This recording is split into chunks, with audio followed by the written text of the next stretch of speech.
Very good morning. Gujarat plains लिखवा रहे थे, उसमें हमने कच्छ आपको लिखवाया था। अब लिखिए काठियावाड़।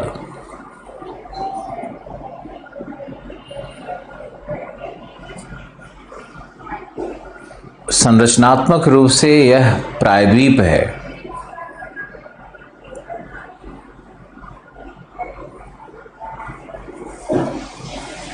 संरचनात्मक रूप से यह एक प्रायद्वीप है जिस पर दक्कन लावा बेसाल्ट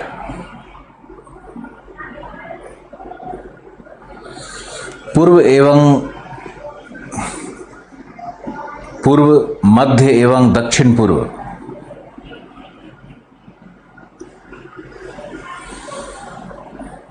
भाग में फैला हुआ है।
लिखो, अतः यहां काली मृदा का विकास हुआ है।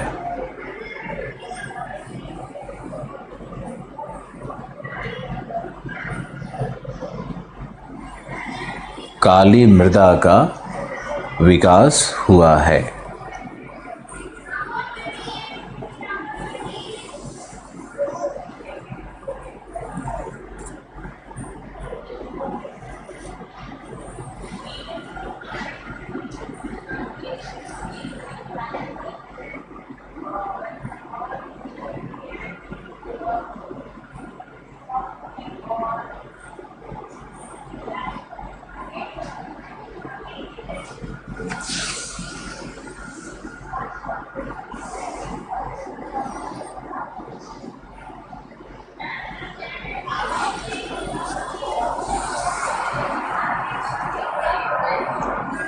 फिर लिखो, भूगर्भिक दृष्टिकोण से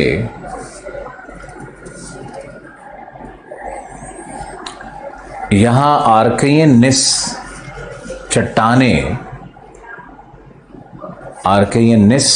चट्टानें फैली हुई हैं, जिनके अपरदन से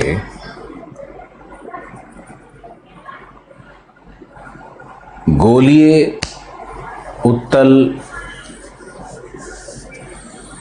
पहाड़ी संरचनाएं प्राप्त होती हैं, जैसे गिरनार हिल्स, मांडव हिल्स,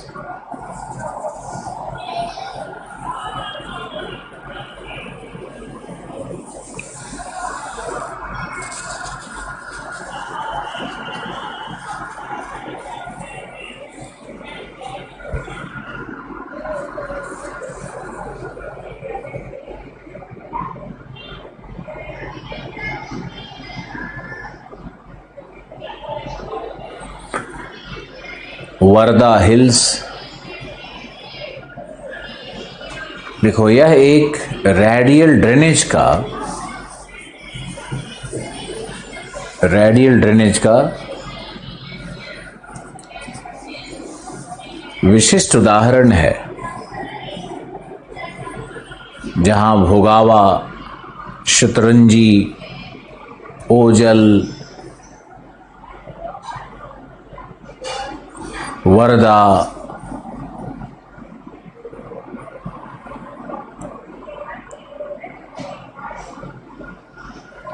जैसी नदियां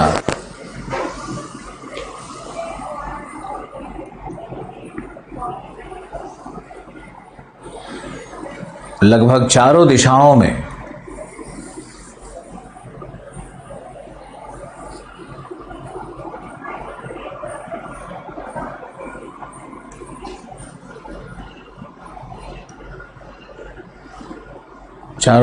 में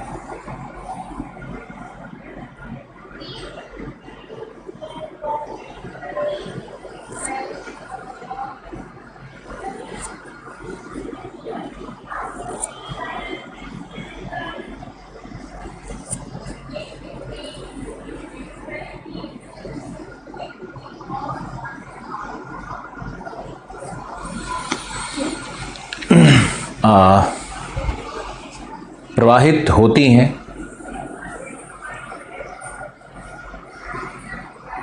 देखो, काठियावाड़ का उत्तरी भाग 60 सेंटीमीटर्स, दक्षिणी एवं मध्य भाग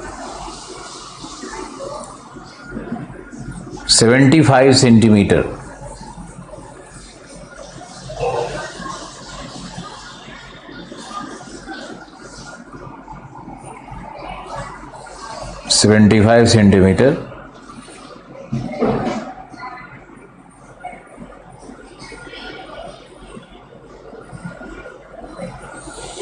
तक वर्षा प्राप्त करता है।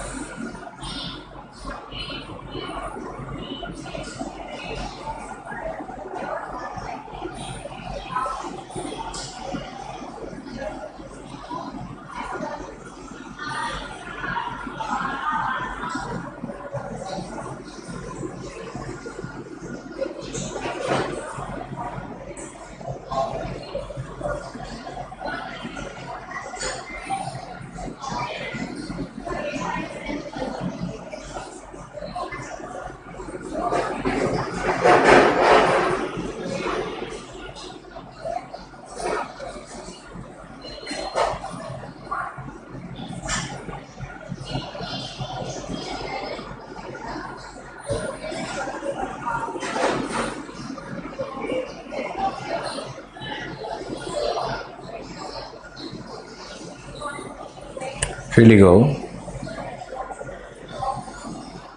अतः यहाँ वनस्पति शुष्क पर्णपाती है।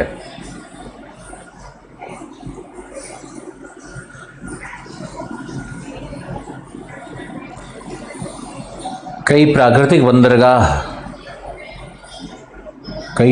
बंदरगाह काठियावाड़ में प्राप्त हैं, काठियावाड़ पर निर्मित हैं, प्राप्त हैं। कांडला भी इसी पे है गल्फ ऑफ कच्छ में, लेकिन इसी पे है। कांडला, द्वारका, पोरबंदर, ओखा, मैपिंग में से दिखाया था ना।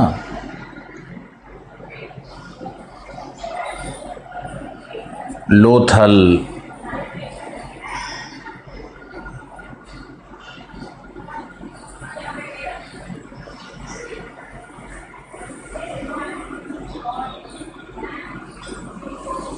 देखो, काठियावाड़ मुख्यतः कॉटन एवं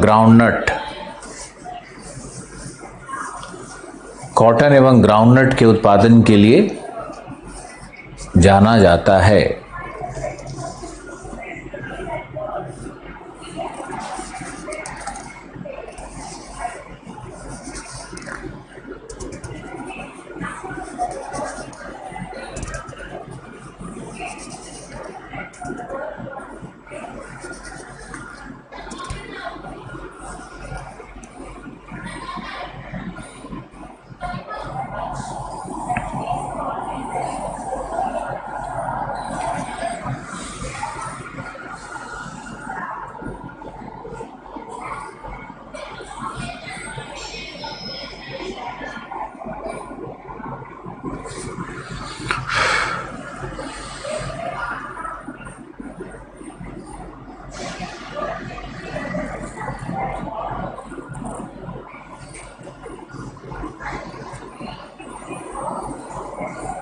तो काठियावाड़ में इतना इन्फॉर्मेशन काफ़ी है। लिखो उच्चतम शिखर गिरनार है।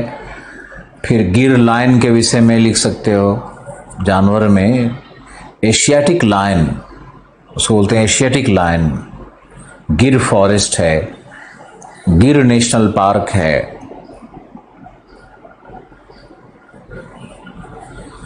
पर्वतों की औसत ऊंचाई यहाँ पर 1600 मीटर तक है। पर्वतों की ऊंचाई 1600 मीटर तक है।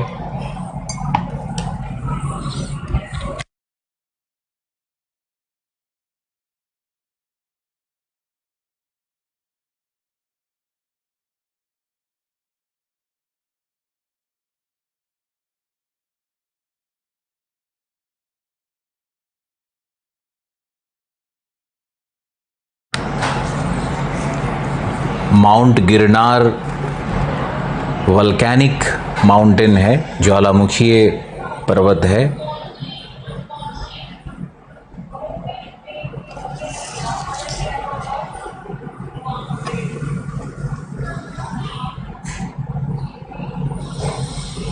और काठियावाड़ की औसत ऊंचाई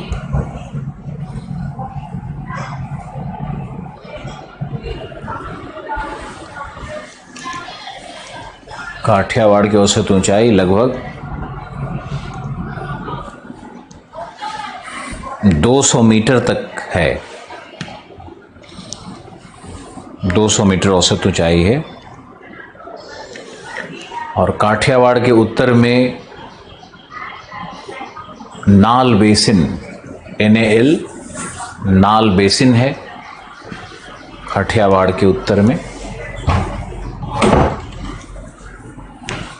नाल बेसिन है।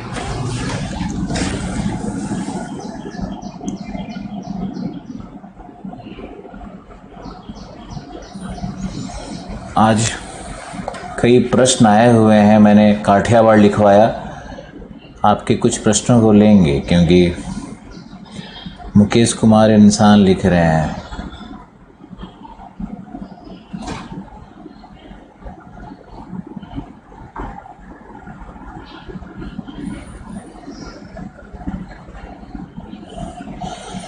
मुकेश ने मैसेज लिख करके मुझे खुश कर दिया। खुश तुम थे ही, कभी दुखी रहते नहीं हैं, लेकिन मुझे ये लगता है कि तुम शायद दुखी हो तो दुखी हो जाते हैं।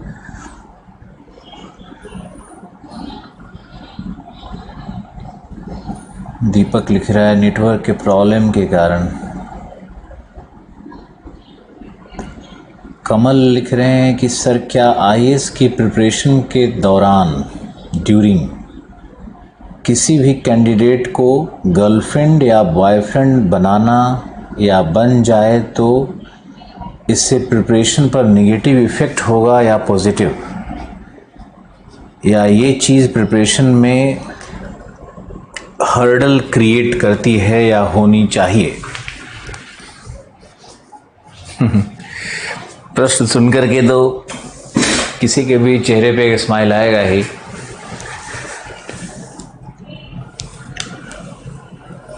देखो, तुम लोगों को ये मालूम है कि हम वो कभी नहीं बोलेंगे जो तुमको खुश करे। हरे रंग के अबीर से होली खेली जा रही है, तो ये सिंबॉलिक है। इसको मीडिया नहीं बोलेगी, नेता नहीं बोलेंगे, लेकिन हम अंधे नहीं हैं, मुझे बोलने की ताकत है।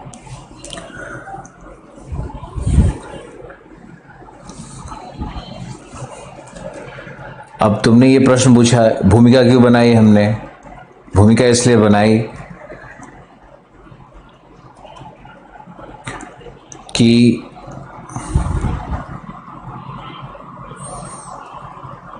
प्रश्न ही तुम्हारा ऐसा है। कमल यादव पूछ रहे हैं कि सर गर्लफ्रेंड या बॉयफ्रेंड बनाना UPSC की तैयारी के दौरान कैसा रहेगा या कैसा रहेगा, क्या नुकसान है, क्या फ़ायदा है? देखो, सबसे पहले तो जिस उम्र में आप हो उस उम्र में हार्मोन्स, जो हमारा बॉडी हार्मोन्स है, वो ऑपोजिट जेंडर की तरफ बहुत पावरफुली अट्रैक्ट करता है। और कहीं न कहीं एक मन में क्राइसिस, एक संकट का भाव या एक अभाव रहता है हर व्यक्ति के मन में, वो लड़का हो चाहे लड़की हो। हम आपके फेज से निकले हैं, मुझे इसका थोड़ा अनुभव भी है। बाद में जब आपकी उम्र बढ़ने लगती है तो आपको ये सब प्यार मोहब्बत और अट्रैक्शन और इन्फैचुएशन, क्रश आना, ये सब चीज़ें अपने आप कम हो जाती है। मैच्योरिटी के साथ उतना मेजर फर्क नहीं पड़ता है। जिस तरह से 21-22 साल वाला उम्र है लड़कों का, ये तो उसको बहुत भटकाता है। एक से एक मतलब किसी में भी सौंदर्य दिखा देता है, किसी भी क्या बोलते हैं, अवगुण में भी गुण दिखा देता है, अंधा कर देता है। वो हार्मोन्स का चक्कर है। क्योंकि वही लड़का जब 32 साल का हो जाएगा, तो गिरने वाले थे, खैर, तो वही मैच्योरिटी से चीज़ों को देखेगा, परिपक्वता से। तो देखने का दृष्टिकोण है, हैंडल करने का दृष्टिकोण है, कौन कैसे हैंडल कर पाता है। अब चूंकि हम कटु सत्य बोलने वाले हैं, इसलिए पहले ही मैंने उदाहरण दे दिया कि बंगाल का उदाहरण मैंने ले लिया, क्योंकि वो एक सत्य है, वो दिखा। अभी तुम्हारे प्रश्न में एक सत्य है जिसको बोलने के बाद क्या पता कौन नाराज हो जाए। सत्य क्या है कि अगर किसी लड़की का बॉयफ्रेंड बनता है और बॉयफ्रेंड लॉयल है, शर्त है, बॉयफ्रेंड अगर वफादार है और बॉयफ्रेंड पढ़ने वाला है या कैसा भी है, कम भी पढ़ने वाला है, तो ये लड़की के लिए एम्पावरमेंट है, सशक्तिकरण है। समझे? क्योंकि लड़की या फीमेल जो होती हैं, उनमें जब भावनात्मक, जब उनका विकास या भावनात्मक क्या बोलूं मैं, जब उनका इमोशनल अपसर्ज रहता है, हिंदी थोड़ी खत्म है हमारी, तो जब इमोशनल अपसर्ज में रहती है ना, इमोशंस में रहती हैं, तो दे आर वेरी पावरफुल। तो उनका पढ़ाई भी बहुत तगड़ा होता है। लेकिन मैंने क्या कहा, वफादार हो, तो ये वफादार शब्द बहुत इंपॉर्टेंट है, लॉयल। अगर बॉयफ्रेंड बना ली और लड़का उसका 3 जगह और मुंह मार रहा है, तो बर्दाश्त ही नहीं कर पाएगी, वो तो जल जल करके ख़त्म कर लेगी अपने आप को, या तो उसको छोड़ेगी तब भी दुखी रहेगी।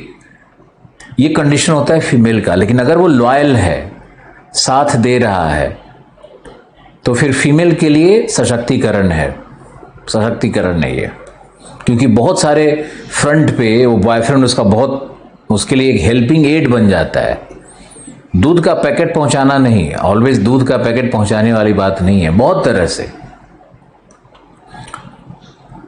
और फ्रैंकली स्पीकिंग, हर मतलब मैं उस जोन में जाऊं कि नहीं समझ में नहीं आता है। कई बार तो हम जाते हैं क्लास में, हिंदी वाले में थोड़ा सा डर तो लगता ही है, इसमें कोई ना कोई तो एक सुडो हिपोक्रेट बैठा होगा जो मुझे उपदेश देगा कि एक टीचर को ऐसे नहीं बोलना चाहिए।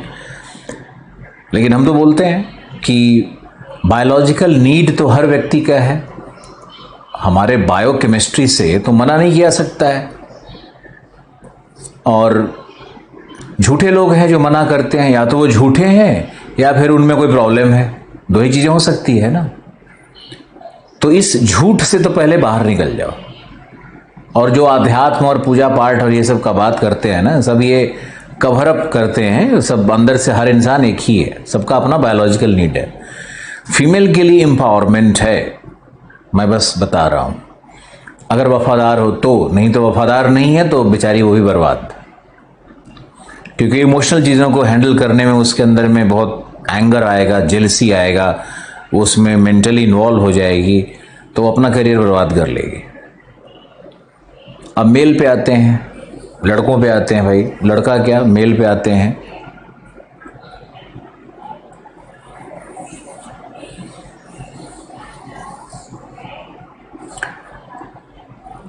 लड़कों के लिए किसी भी कंडीशन में फीमेल लॉयल हो, डिसलॉयल हो, साथ में हो ना हो, डिस्टेंस रिलेशनशिप में हो, पास में हो, फिजिकली हो, साथ में ना हो, किसी भी हालत में वो उसके लिए डिसएम्पावरमेंट है। अब हमसे व्याख्या मत करवाओ इन चीज़ों का। इसलिए लड़कों के लिए तो सख्त मना है कि आईएएस की तैयारी, मेरे हिसाब से आईएएस की तैयारी के दौरान वो गर्लफ्रेंड बनाए और गर्लफ्रेंड रखे और गर्लफ्रेंड के साथ, मुझे तो इसमें बहुत सीरियस, क्योंकि हमने तो 99% केसेस में देखा है, 90% केसेस में जरूर देखा है लड़कों को कुछ नहीं प्राप्त करते हुए ऐसे ही खत्म होते हुए, अच्छे अच्छे लड़कों को। नकुल वर्मा हमारे सीनियर थे, गर्लफ्रेंड आईएएस बन गई, ये नहीं बन पाए, पढ़ाते ही रह गए बेचारे उसी को। ये इतना मेल इतना चिंतित हो जाता है ना अपने फीमेल के लिए, देखा है मैंने। जो वफादार है, जो वास्तव में प्रेम करता है उसके लिए, जो मजा ले रहा है, जो 5 गर्लफ्रेंड बनाए हुए हैं, उन लोगों की बात छोड़ दो, उन लोगों तो ऐसे भी बस उनका काम ही यही है। तो निष्कर्ष क्या निकल रहा है? निष्कर्ष ये निकल रहा है मेरे हिसाब से कि लड़कों को तो कोसों दूर भागने की आवश्यकता है। फीमेल्स भी दूर ही रहें तो अच्छा है, लेकिन फीमेल्स को अगर कोई लॉयल अच्छा लड़का मिलता है तो उनके लिए एम्पावरमेंट है, सशक्तिकरण है। Thank you. आगे से ये सब प्रश्न नहीं पूछा करो, क्योंकि इसका जवाब जो हम देंगे वो कई लोगों को बहुत कटु, बहुत लोगों को अच्छा नहीं लग सकता है। क्योंकि हर आदमी कोई ना कोई वाद से ग्रसित है, कोई नारीवाद से ग्रसित है, कोई धर्मवाद से ग्रसित है, कोई कुछ से ग्रसित है। सब लोग अपने अपने चश्मे से जज कर रहा है, और गलत कोई है नहीं और गलत कुछ होता नहीं है। इसलिए इस तरह के प्रश्न को जनरली अवॉइड करना चाहिए किसी भी टीचर को। हम नहीं अवॉइड करेंगे, हमसे पूछोगे हम तुरंत बोलेंगे, हम क्यों अवॉइड करें। चलोगे, काठियावाड़ हो गया। अब आइए, अब लिखिए गुजरात प्लेन्स। तीसरा भाग है गुजरात का, गुजरात रीजन का तीसरा भाग, गुजरात प्लेन्स। लिखो, यह वर्तमान में साबरमती एवं माहे, साबरमती, माहे, पूर्णा,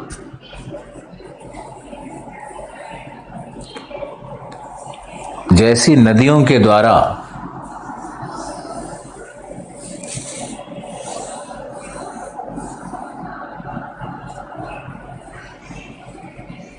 जैसी नदियों के द्वारा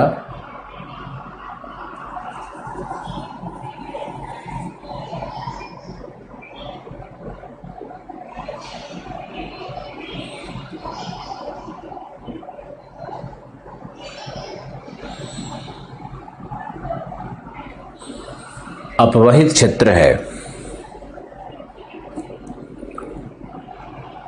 लिखो, यह वास्तव में खंभात की खाड़ी का विस्तार क्षेत्र था, जिसमें सिंधु एवं सहायक नदियों ने निक्षेपण के द्वारा जलोढ़ मैदान का निर्माण किया है, तथा इसमें डेल्टाइक सॉइल हैं।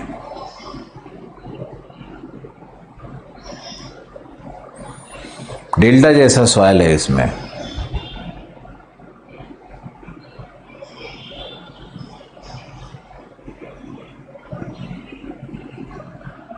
लिखो, हाइड्रोकार्बन के निक्षेप भी प्राप्त होते हैं, क्योंकि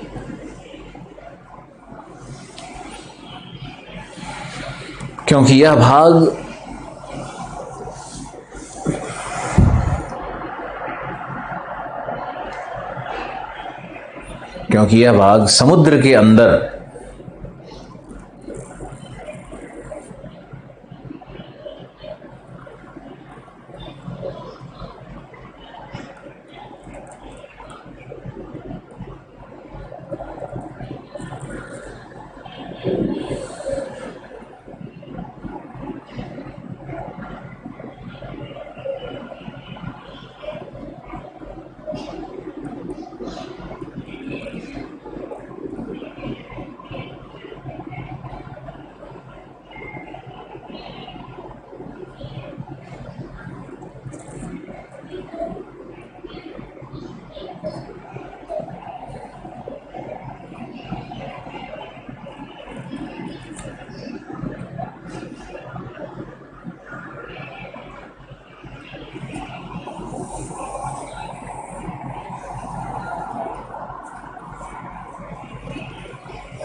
लिखो यहाँ वर्षा 75 सेंटीमीटर है। दक्कन ट्रैप के अवसादों का विस्तार भी है, अतः काली एवं मिश्रित मृदा प्राप्त होती है।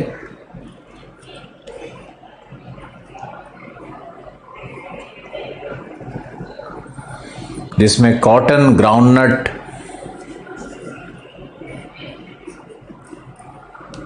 महत्वपूर्ण फसल है।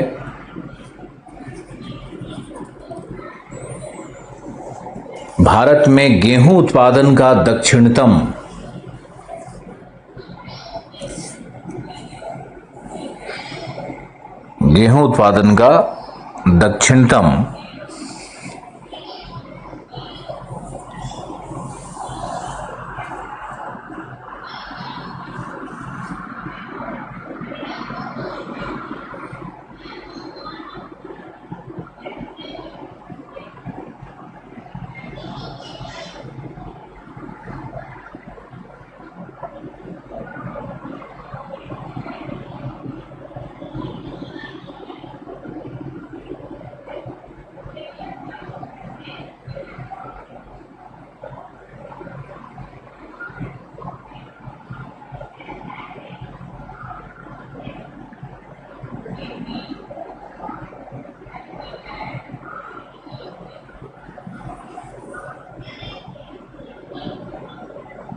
लिखो ग्राउंड वाटर में समृद्ध है, भौम जल में समृद्ध है ये चित्र। गुजरात प्लेन्स,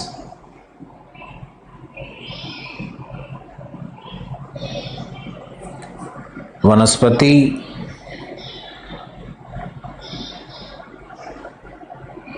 शुष्क पर्णपाती,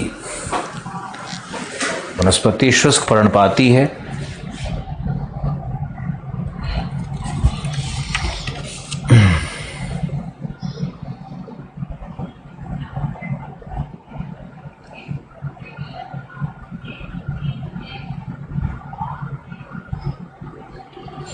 देखो दक्षिणी भाग नर्मदा एवं तापी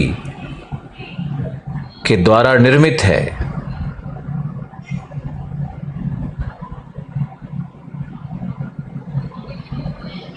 औसत ऊंचाई 150 मीटर तक।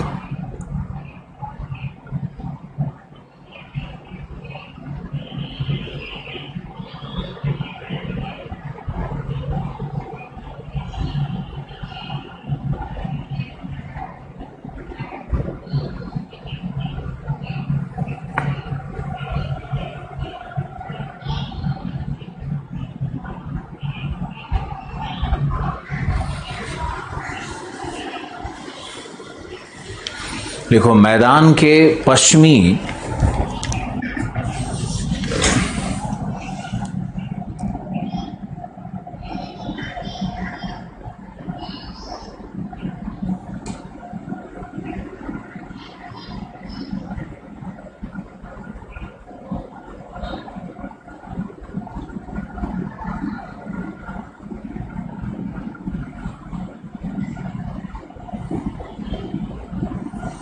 स्मृति लिख रही हैं कि sir my boyfriend is my husband now and he is reason that I am currently in government job now in age of 36 preparing for PCS. You are absolutely true, at least in my case. स्मृति, मैं क्या बोलूं, सच बोलता हूं, बस लोगों को बुरा लग जाता है।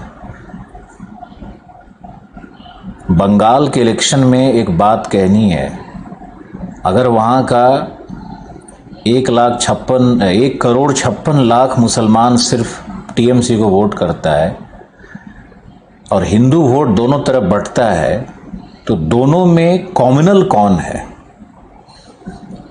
कौन है कॉम्युनल? कॉम्युनलिज्म किसके साइड में है? हिंदू कॉम्युनल है या मुस्लिम कॉम्युनल है? इस बात का जवाब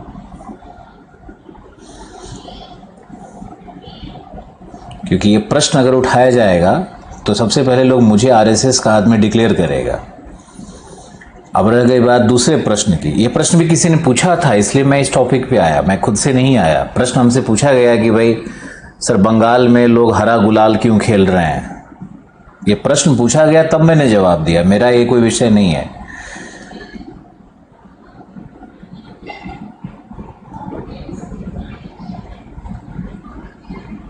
और बंगाल में वायलेंस क्यों हो रहा है इलेक्शन के बाद? ऑनलाइन क्लास से ये फ़ायदा हो गया है ना कि दूर दूर के लड़के जुड़ गए हैं। अब हिंदी भाषी लड़के जो कोलकाता में रह रहे हैं वो भी हमसे जुड़ गए। तो स्मृति, मैंने आपसे कहा कि अगर एक लॉयल बॉयफ्रेंड मिलता है, जैसे आपका हस्बैंड बन गए वो, तो इससे अच्छा एम्पावरमेंट किसी लड़की के लिए हो ही नहीं सकता है। नहीं तो लड़की को तो एक सर्टेन एज के बाद लॉननेस खा जाता है, अकेलापन उसको खाने लगता है। एक फीमेल का बॉडी, उसका हार्मोन बहुत अलग तरह का होता है, उस पर बहुत डिटेल नहीं हम जाएंगे। दीपक लिख रहे हैं बिल्कुल सही पकड़े हैं सर।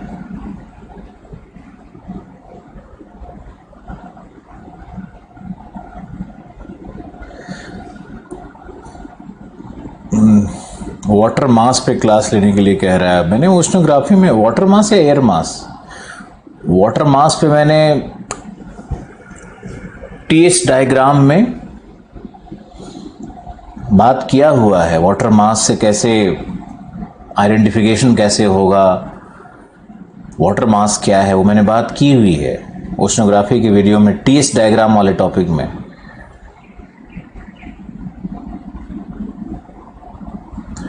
दीपक, इसका शॉर्ट वीडियो इन चीज़ों का बना के हम नहीं डाल सकते हैं, मुझे बार बार उस पर मत ले जाओ, क्योंकि ये सब वीडियो, ये सब जो विजडम है ना, वो अपने स्टूडेंट के साथ शेयर किया जा सकता है, आपसे बात कर सकते हैं।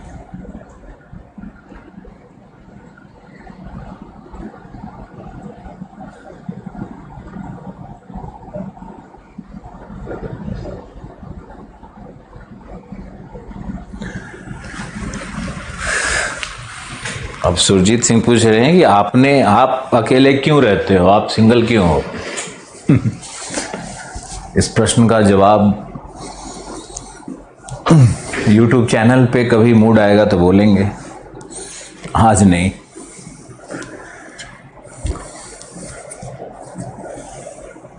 बताया था ना कि अगर नकुल वर्मा की कहानी बताई, ऐसे ही कई कहानियां हैं इस तरह की। रूपा मिश्रा की कहानी है, 2 बच्चे की माँ आईएएस बन गई। लड़का भी ऐसा ही करता है, लड़का भी आईएएस बनने के बाद अपनी गर्लफ्रेंड को छोड़ देता है, बहुत देखा है मैंने। एम्पावरमेंट आ जाता है ना, अजीब सा एक सनक चढ़ जाता है, बेवजह सनक चढ़ता है सफलता के बाद। हुआ कुछ नहीं है, वो खाली मन ही मन सोच रहा है कि हम एसडीएम बन गए, हम डीएम बन गए, है कुछ नहीं, कुछ नहीं कर सकता है। थोड़ा बहुत सर्किट हाउस बुक कर सकता है, किसी को रुकवा सकता है, 2-4 कागज वागज का काम जिसको है उसका करवा सकता है, और क्या बेचारा करवाएगा। काम तो सब, पावर तो सब नेता के पास है, पैसा सब नेता के पास है, डीएम के पास क्या पैसा है। हालांकि अगर वो घपला करना शुरू कर दे तो अलग बात होगी, वो तो बात ही अलग है फिर। वैसे तो मध्य प्रदेश के चपरासी के पास करोड़ों रुपया मिलता है।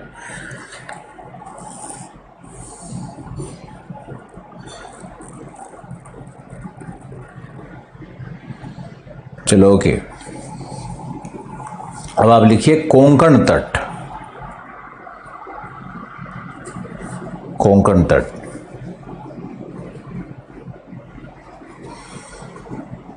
कोंकण तट में लिखो दामन से, दामन दीव है ना, तो दामन से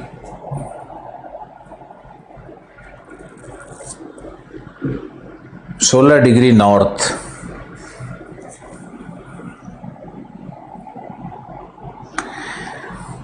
अथवा एक और मिलता है, दामन से मरमा गांव, दामन से मरमा गांव के मध्य कोंकण तट है। कोंकण से मुझे याद आ रहा है, कोंकण में हम घूमे, वहां पे छोटे छोटे गांव और छोटे छोटे जगहों पे भी कोंकणस्थ ब्राह्मण एक होते हैं। हम उनको देख करके सोच रहे थे कि ये अंग्रेज लोग हैं, एंग्लो इंडियंस तो नहीं है। लेकिन उनकी जनसंख्या अब 1% भी नहीं है, वो भी विलुप्तीकरण पे ही हैं, बिल्कुल लगभग खत्म हो गए वहां से।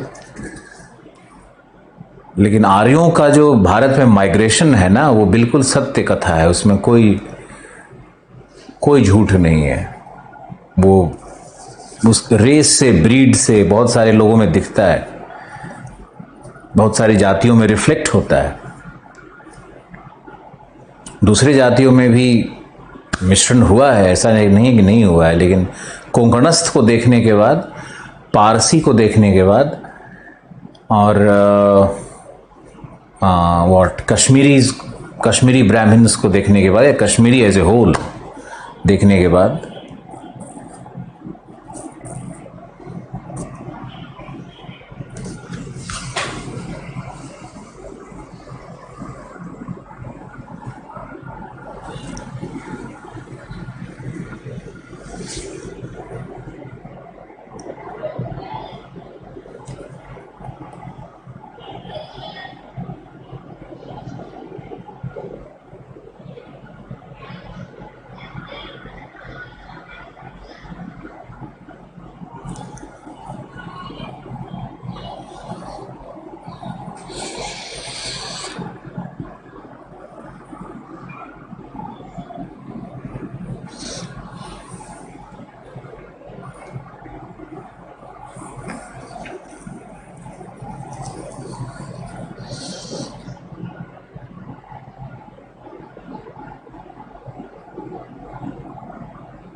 ओके लिखो।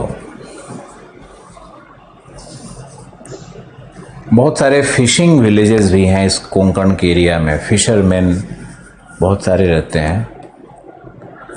तुम्हारा अल्फांसो आम और काजू का वृक्ष सब कोस्ट के पास।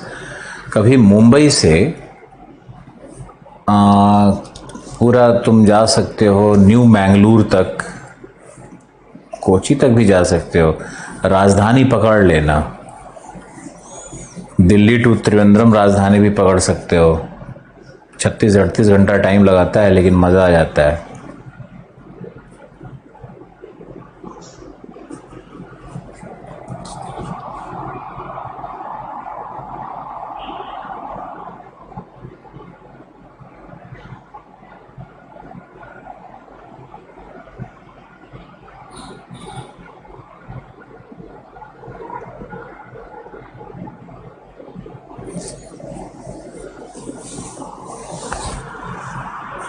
तो लिखो कोंकण कोस्ट में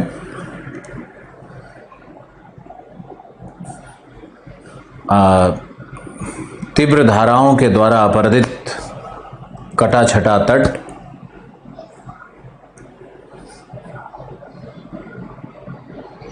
औसत विस्तार 40 से 60 किलोमीटर तक है।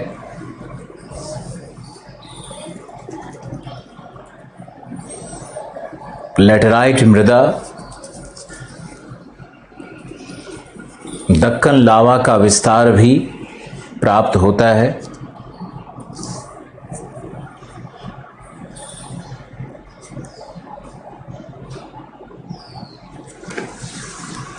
दक्कन लावा का विस्तार भी प्राप्त होता है।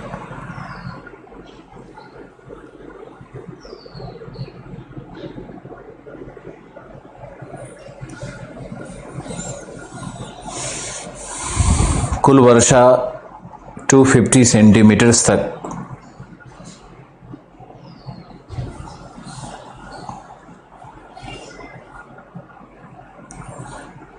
सदाहरित एवं अर्ध सदाहरित वनस्पति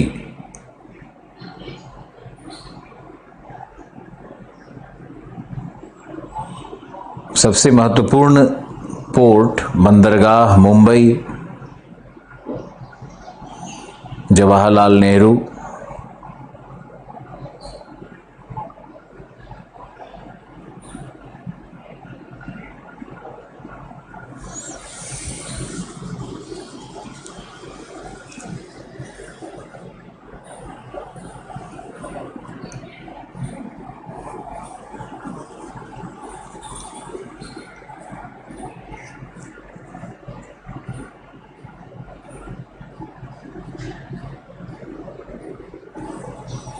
जो एक प्राकृतिक बंदरगाह है, नाहवा शिवा, एलिफेंटा आइलैंड, एलिफेंटा केव है मुंबई के सामने। एलिफेंटा केव्स आइलैंड है एलिफेंटा का।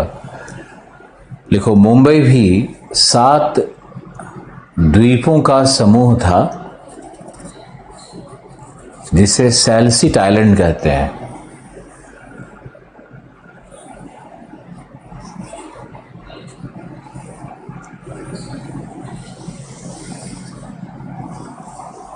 सात द्वीपों का समूह था जिसे सैलसीट आइलैंड कहते हैं।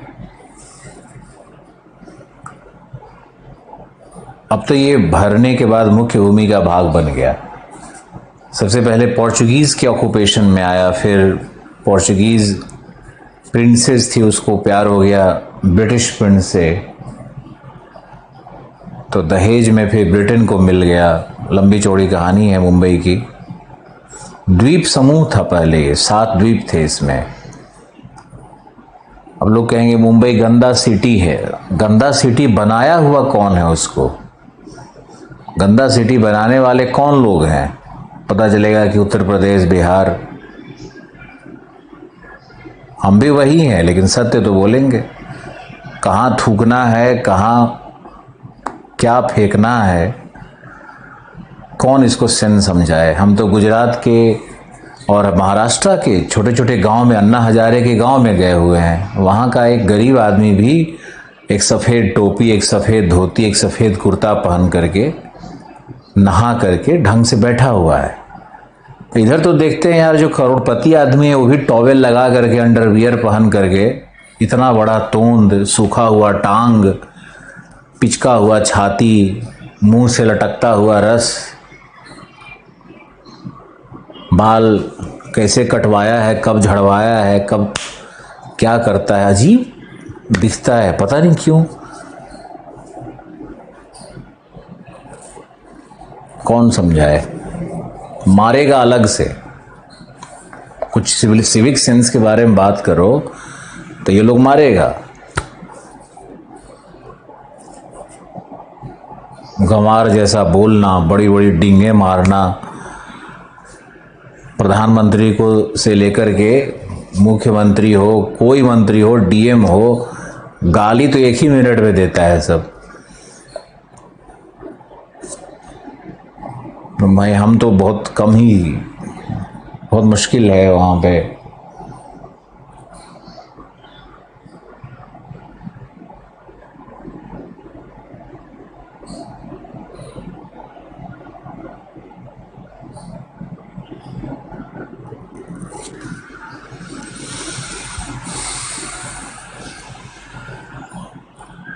ओके,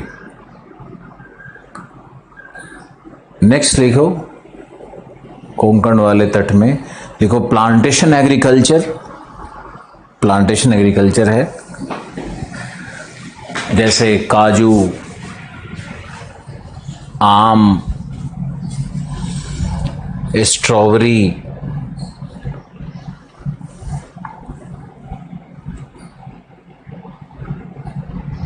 देखो कोंकण कोस्ट की लंबाई लगभग 500 किलोमीटर,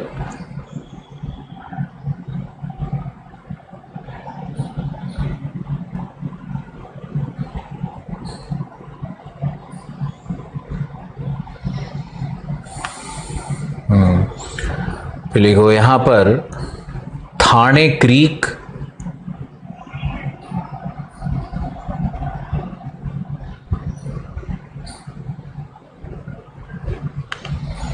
एक प्रमुख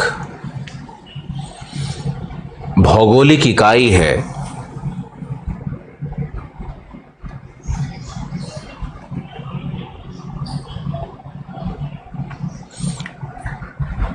अलीबाग पुलीन तट है। अलीबाग एक प्रमुख पुलीन तट है। मुंबई का जुहू बीच पता ही है, तो जुहू, अलीबाग ये सब पुलीन तट है।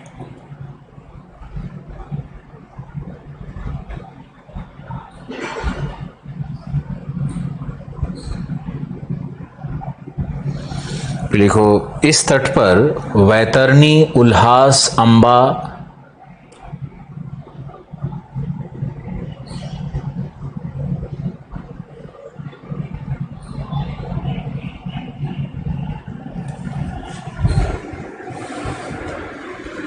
वैतरणी, उल्हास, अंबा,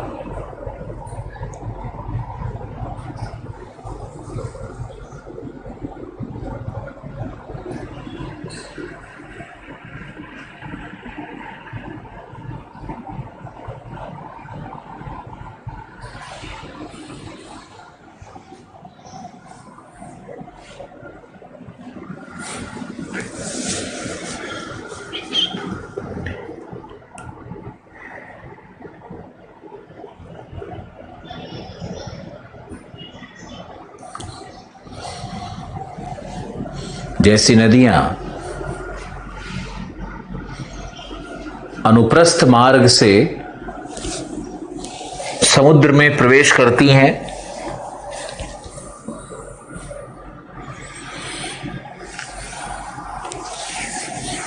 तथा कोंकण तट पर लेटराइट की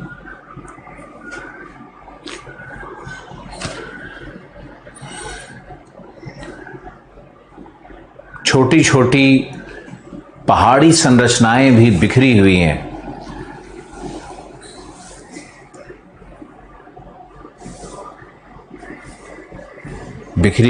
जो अपरदन से, नदी अपरदन से निर्मित हैं।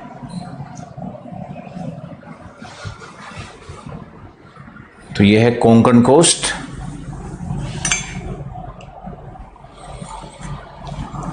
अब लिखो कर्नाटिक कोस्ट या कर्नाटका कोस्ट। कर्नाटिक कोस्ट या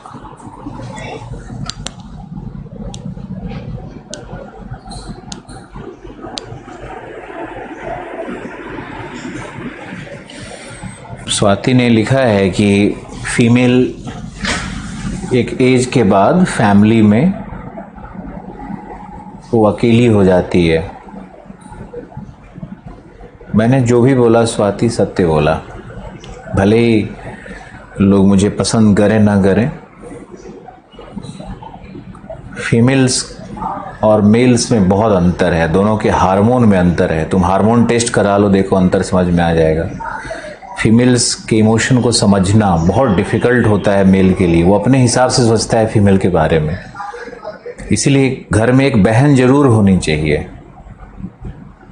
हम तो ये भी मानते हैं कि शादी के पहले एक दो गर्लफ्रेंड जरूर होनी चाहिए, कम से कम पता तो चले कि फीमेल कैसे बिहेव करती है, नहीं तो पता ही नहीं चलता है। लोग अपनी माँ को देखता है और वाइफ में भी माँ को ढूंढने लगता है। अब फीमेल माँ के रूप में तो अलग बिहेव करती है, लेकिन वाइफ के रूप में वो बिल्कुल अलग होती है। वाइफ के रूप में उसका डिमांड होता है और बहुत जेन्युइन डिमांड होता है।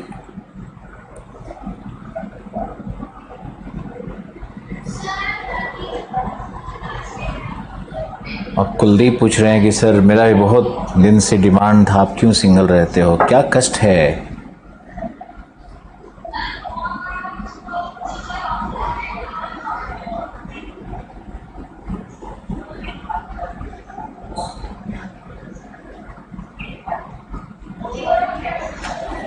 व्हाट्सएप ग्रुप बनाने का आइडिया तो अच्छा है।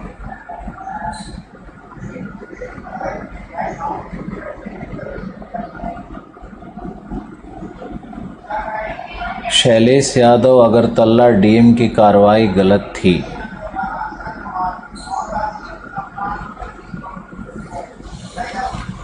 कई बार इंसान अपने को बहुत पावरफुल समझने लगता है ना डीएम बनने के बाद।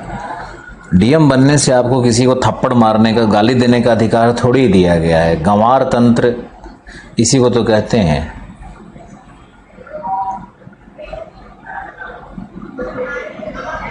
चलो लिखो कर्नाटिक, कर्नाटिक तट या कर्नाट तट या कर्नाटका प्लेन्स भी सिंपल आप लिख सकते हो। लिखो औसत चौड़ाई 30 से 50,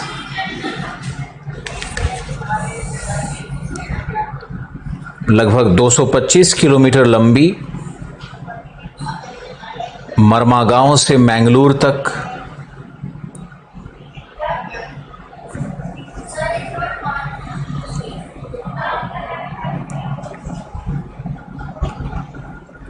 मध्यवर्ती भाग में पश्चिमी घाट की कई उच्च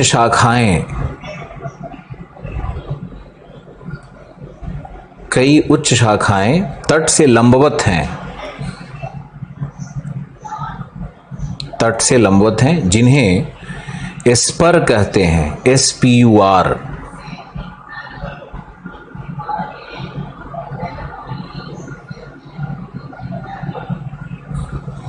जिनकी औसत ऊंचाई 600 मीटर तक है।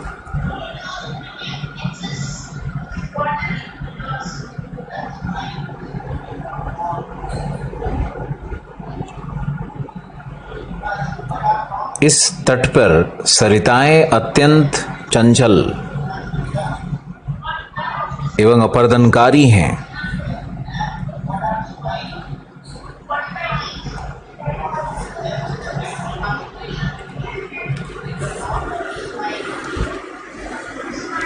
अपरदनकारी हैं।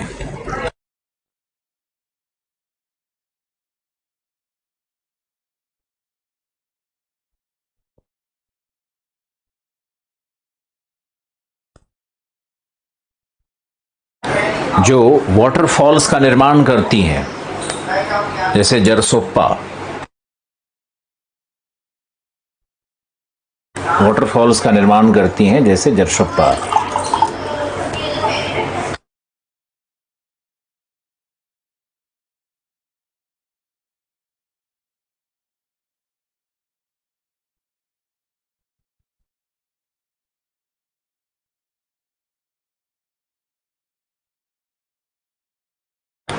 यहाँ कारवाड़ एवं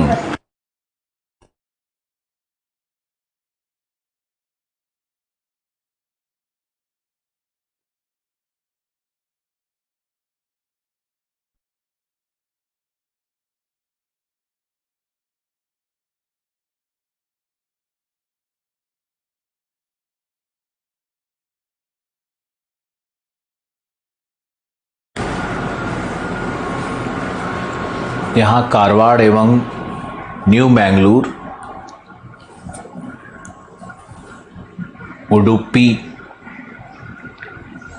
उडुपी जैसे बंदरगाह विकसित हैं, प्राकृतिक बंदरगाह विकसित हैं। जबकि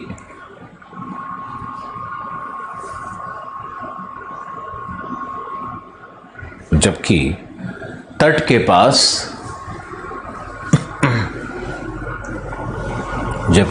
पास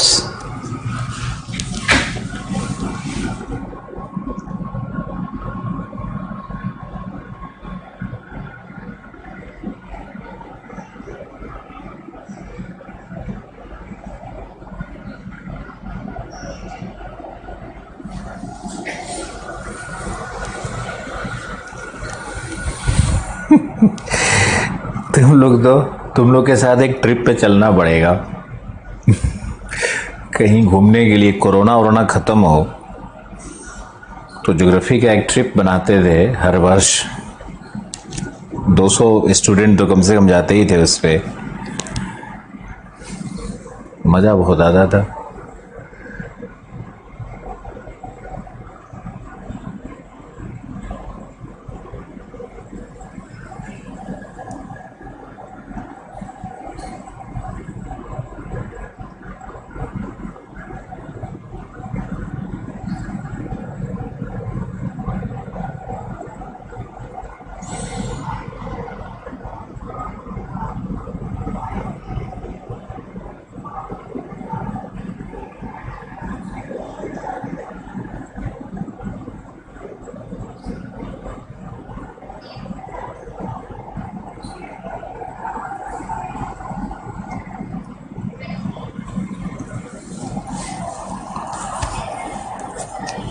अखिलेश, अब कोरोना जी खत्म हो तब तो पहले।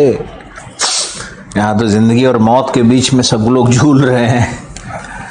आप सोचो, हम अपने मोहल्ले में रोज अगर 2-3 लाशें निकलते हुए देख रहे हैं तो ये तो बड़ा विचित्र सा है।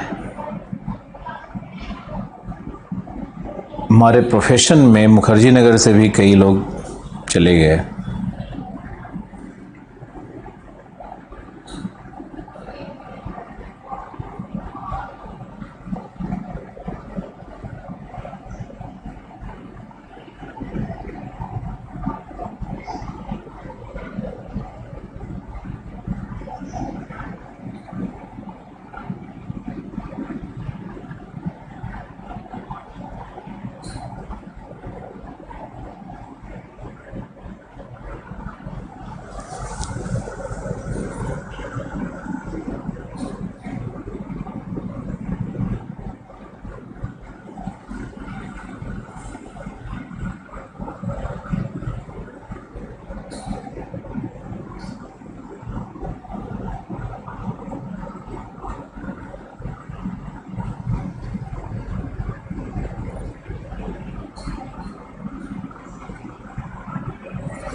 फिर लिखो, कर्नाटक तट पर वर्षा लगभग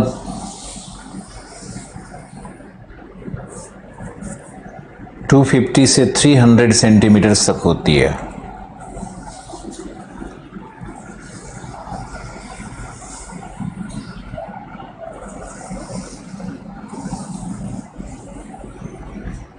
एवरग्रीन फॉरेस्ट है, सदा हरित।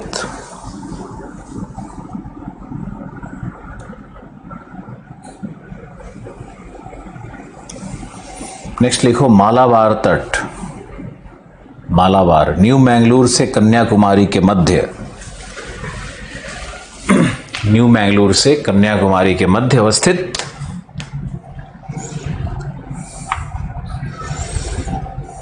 इसे केरल का मैदान भी कहते हैं। लगभग 500 किलोमीटर लंबाई,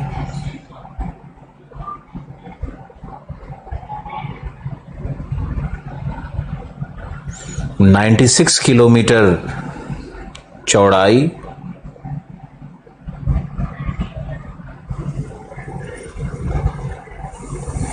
तथा औसत ऊंचाई 30 मीटर तक प्राप्त होती है। यह एक उमज्जित तटीय मैदान है।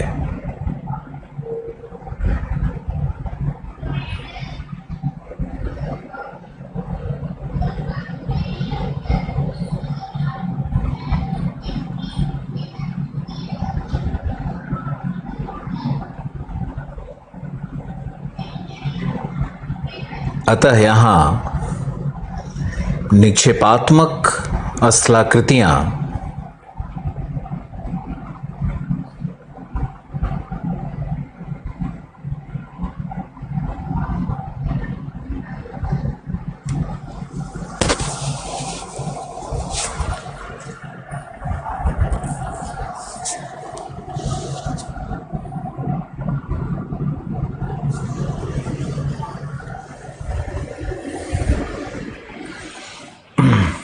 प्राप्त होती हैं, निक्षेपात्मक स्थलाकृतियां प्राप्त होती है।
लिखो, अतः यहां लैगून, पश्च जल, बैक वाटर्स, यहां लैगून, पश्च जल,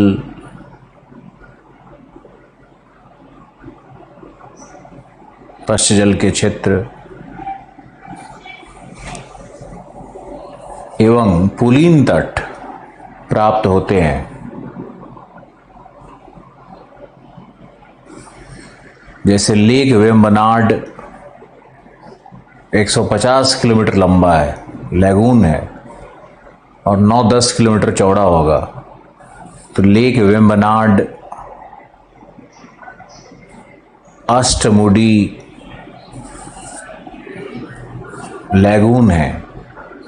देखो, यहां बैक वाटर्स को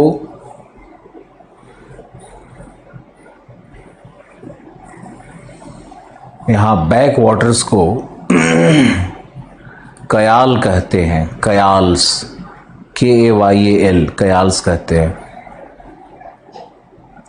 जबकि दलदली मृदा को, पीटी सॉइल को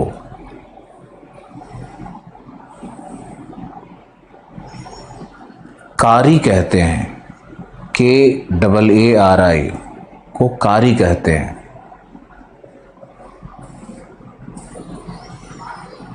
कोवलम बीच त्रिवेंद्रम के पास एवं वर्कला बीच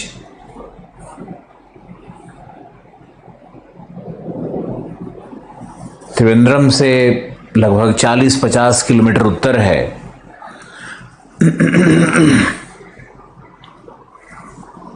वर्कला बीच,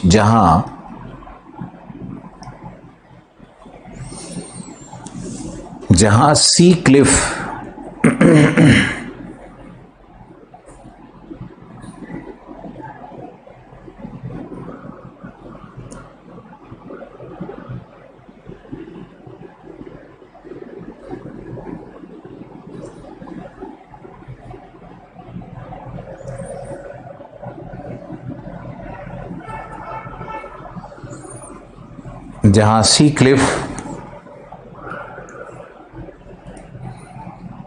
प्राप्त होता है।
लिखो, मालाबार में उत्तर की ओर वर्षा बढ़ती है। मालाबार तट पे उत्तर की ओर वर्षा बढ़ती है। कन्याकुमारी से ऊपर जाओगे तो वर्षा बढ़ने लगेगी।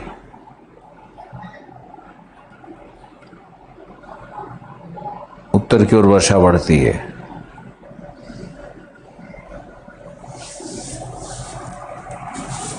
यहाँ मुख्यतः मसाला कृषि, कोकोनट, राइस, बनाना, रबर। अभी न्यू ईयर पे हम 15 दिन रह करके आए वर्कला और कोवलम और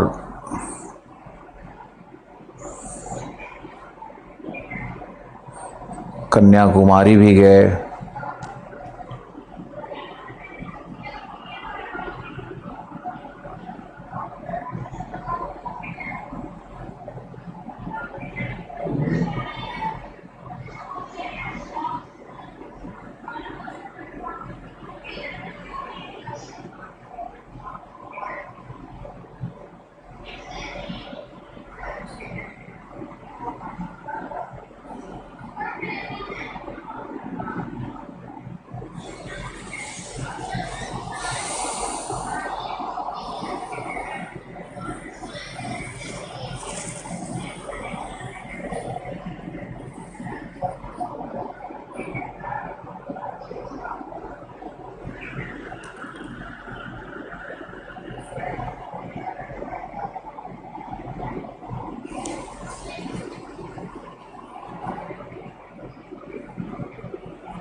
अब लिखो, पूर्वी तटीय मैदान। पूर्वी तटीय मैदान, उसमें पहला है तमिलनाडु। तमिलनाडु प्लेन्स, कन्याकुमारी से पुलिकट झील तक। कन्याकुमारी से पुलिकट झील तक इसकी चौड़ाई लगभग 300 किलोमीटर तक प्राप्त होती है, अर्थात ये सर्वाधिक विस्तृत तटीय मैदान है। सर्वाधिक विस्तृत तटीय मैदान है। तट से 300 किलोमीटर की गहराई तक का रेखा लिया जाता है इसको मापने के लिए। देखो, इस पर कावेरी का चतुर्भुजीय डेल्टा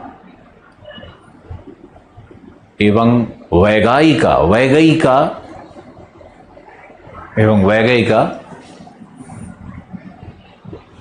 चापीय डेल्टा,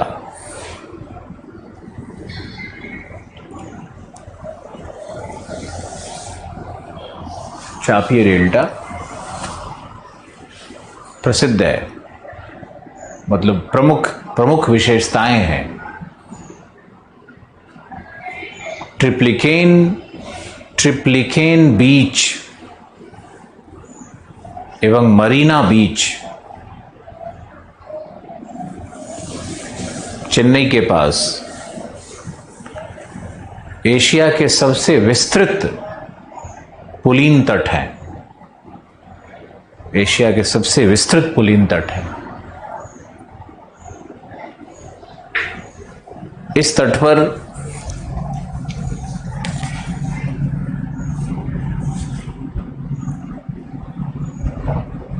यह तट लगभग 675 किलोमीटर लंबा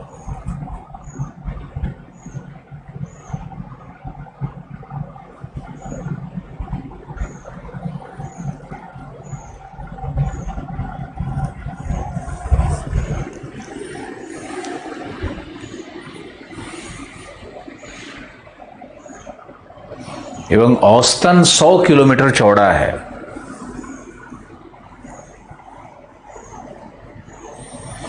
तिरुनेलवेली के पास तट में उमज्जन, तिरुनेलवेली के पास तट पर निमज्जन, परंतु अन्य भाग में उमज्जित तट का उदाहरण है। अन्य भाग में उमज्जित तट का उदाहरण है क्योंकि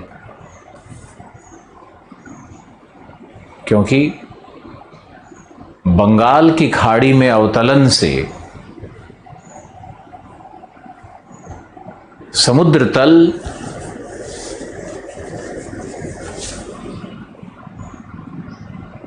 में पतन हुआ।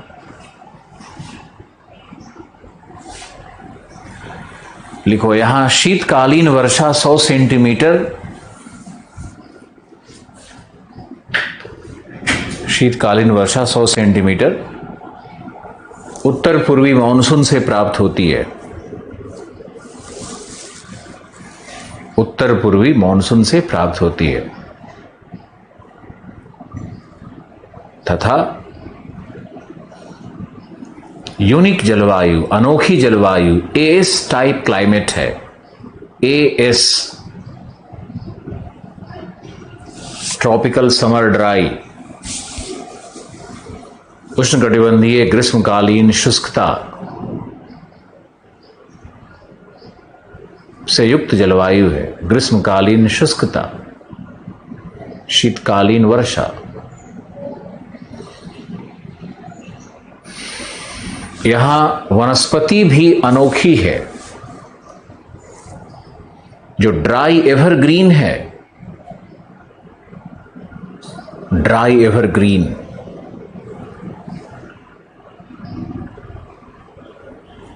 शुष्क सदाबहार वनस्पति है। कावेरी डेल्टा को ग्रैनरी ऑफ द साउथ कहते हैं, दक्षिण का अन्नागार कहते हैं। जहां तंजावुर में विश्व के प्रथम नहर परियोजनाओं को स्थापित किया गया।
चलो टाइम हो गया, कल मिलते हैं, कल इसको कंप्लीट करेंगे और आइलैंड्स पे भी चलेंगे। और मॉनसून भी कल शुरू हो सकता है, कल मॉनसून शुरू हो जाएगा, कल का क्लास बहुत इंपॉर्टेंट होने वाला है। Okay, thank you.